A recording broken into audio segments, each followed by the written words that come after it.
So now I'm going to show you how to paste data from a spreadsheet into Business Central. This can work with pretty much any list page in Business Central. However, I'm showing it from the general journal. So the first thing that you need to do is you're going to set up your spreadsheet. The columns in the spreadsheet need to match the order of the columns in Business Central.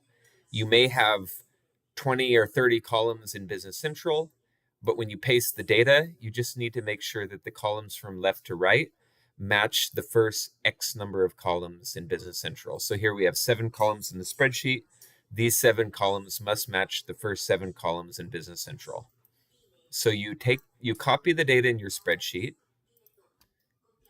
and you go into Business Central. You put your cursor into the first column in Business Central, and then you're just going to click Control, hold the Control key down, and click V. That will paste the data into Business Central.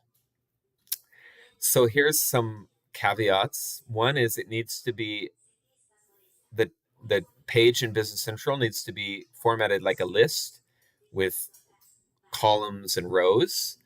The columns in Business Central need to match the same columns in the spreadsheet. If you need to, you can go into Personalize and click and drag columns around to get them to match the order of your spreadsheet. The next thing is all the data must be valid data. So for example, this account number must match an account number that's in Business Central. If there's any rules such as requiring or not allowing direct posting, that needs to be set up properly. And yeah, the data needs to be valid.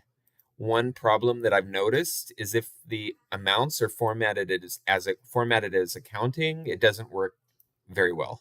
So you should have them formatted as general. That works great for amounts. All right. Another thing, it works great. Maybe a couple hundred lines in your spreadsheet works great.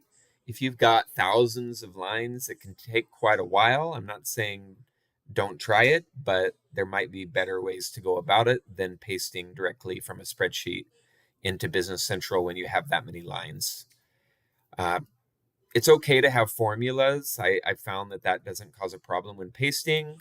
However, if it does cause a problem, you can actually copy and paste the data as values to get rid of the formulas.